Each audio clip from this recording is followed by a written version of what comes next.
আজি আমাৰ জননেতা বিম্বৰ দেউৰী আজি মৃত্যুবাৰ্ষিকী লগতে আমি প্ৰত্যেক বছৰে বঁটা প্ৰদানত আছে আমি কৰি আহিছোঁ আৰু এইবাৰ আমি এইবেলি যিহেতু আমি দেউৰী দিৱস হিচাপে আমি পালন কৰিছোঁ 2024 বৰ্ষতি আৰু বিশেষকৈ এটাই দুখ লগা ছবি আজি অসমৰ প্ৰেক্ষাপটত কাৰণ মই মোৰ নিজৰ আদৰণি ভাষণটো মই কৈছোঁৱেই যে অকল জননেতাগৰাকীৰ মৃত্যুবাৰ্ষিকীটো যে অকল দেউৰী সম্প্ৰদায়ৰ লোকৰহে হৈ আছে এতিয়া অসমৰ প্ৰেক্ষাপটত আজি ট্ৰাইবেল ষ্টেটত যদি যিমানবিলাক পালে আজি বড়ো হওক কছাৰী হওক সোণোৱাল হওক ৰাভা হওক মিচিং হওক আজি সকলোৱে নিৰ্দিষ্ট এটা সম্পূৰ্ণ প্ৰত্যেকটো কাউন্সিল আছে আজি চৰকাৰীভাৱে হ'লেও তেখেতসকলৰ যিহেতু অট'নমাছ কাউন্সিলৰ আৰ্টিকলটো 7 এটা অংশ হয় আজি সেই থকাৰ স্বত্তেও আজি তেখেতসকলৰ বৰমূৰীয়া যাক কয় CEM তেখেতসকলে আজিলৈকে সম্পূৰ্ণৰূপে আজি মই কংগ্ৰেছ বিজেপি বুলি কোৱা নাই আজি ভাৰত স্বাধীন হোৱা ইমান বছৰ হ'ল তাৰ পিছতো আজিলৈকে কোনো এখন চৰকাৰে বিম্বৰ দেউৰী ডাঙৰীয়াক সন্মান দিয়া আজি দেখিবলৈ পোৱা নাই আজি অসম চৰকাৰৰ পৃষ্ঠপোষকতাত বা DSC পৃষ্ঠপোষকতাত আজি সম্পূৰ্ণৰূপে কি হয়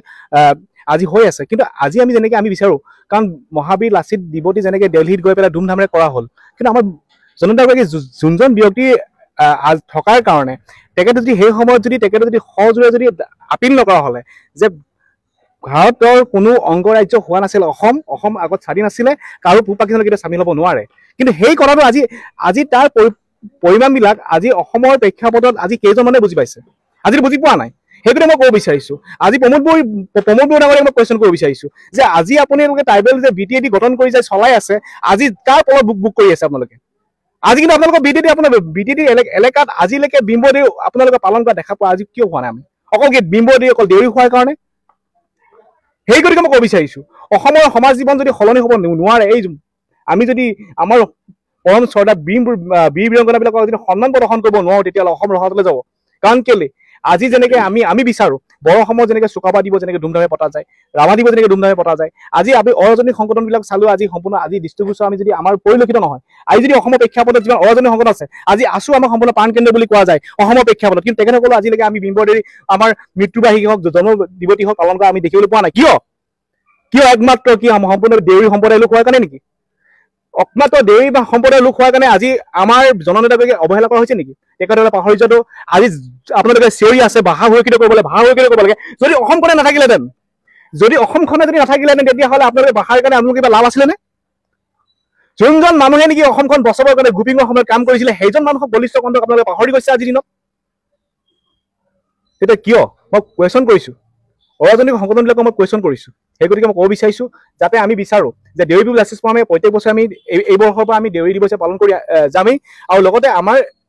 এইটোৱে আশাবাদী আমি যাতে অসমৰ প্ৰেক্ষাপটত যাতে সলনি হওক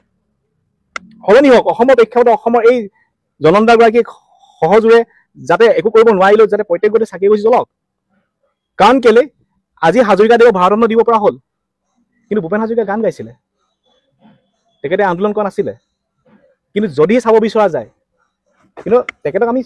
সন্মান জনাওঁ তেখেতে পাইছে আমি বিচাৰোঁ কিন্তু আমি বিচাৰোঁ কি হয় আমাৰ জননেতা বিম্বৰ দেউৰীকো মনটোভাৱে অসম চৰকাৰ আৰু ভাৰত চৰকাৰে মিলি কাৰণ ভাৰতৰত্নটো ভাৰত চৰকাৰে দিয়া হয় কিন্তু অসম চৰকাৰৰ প্ৰপ'জেল দিব লাগিবতো সেই গতিকে আমি দাবী উত্থাপন কৰিছোঁ যাতে মৌনতভাৱে হওক আমাৰ বিম্বৰ দেউৰী হওক মৌনতভাৱে ভাৰতৰত্ন প্ৰদান কৰিব লাগে আৰু লগতে তেখেতৰ নামত যেনেকৈ কনকলতা নামত যেনেকৈ ইউনিভাৰ্চিটি হৈছে গড়পুৰত বিম্বৰ দেউৰী নামতো এখন যাতে ইউনিভাৰ্চিটি হ'ব লাগে আৰু লগতে অসমৰ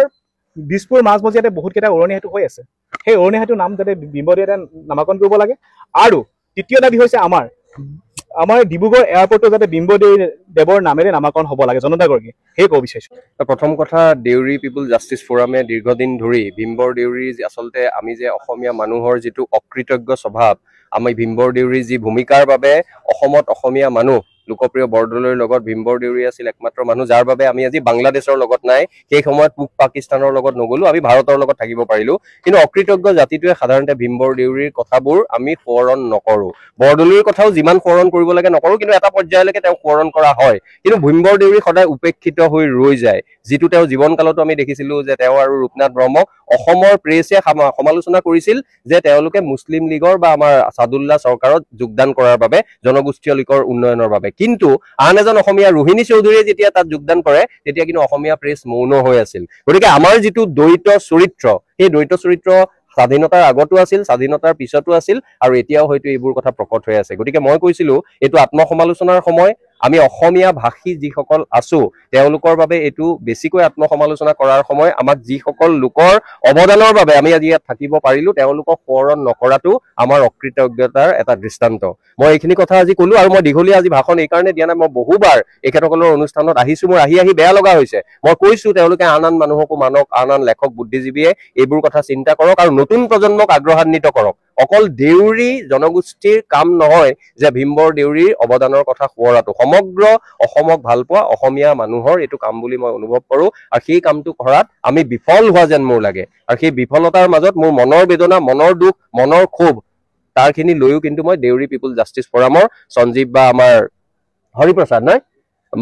মই তেওঁলোকক ধন্যবাদ জনাইছো। তেওঁলোকৰ লগৰ যিসকল ৰণুৱা কৰ্মী আছে ধন্যবাদ জনাইছো যে তেওঁলোকে ইমান প্ৰত্যাহ্বানৰ পিছতো এইখিনি কাম কৰিছে। খালি এটা অনুৰোধ কৰিছো, অহাবাৰ যাতে এই মাজৰ সময়খিনিত কি কাম কৰে সেইখিনি কাম অন্তত মোক জনাই নাজানো, কোনোবা অলপ মানুহক জনাই ৰাখিব লাগে। নহলে বছৰি 30 নৱেম্বৰৰ দিনা আমি কথাবোৰ কম, আকৌ পিছত ফুটুকাৰ ফেন হ'ব, এনেকুৱা যাতে নহয়। এইটোৱে মোৰ তেওঁলোকৰ প্ৰতি আহ্বান আছে।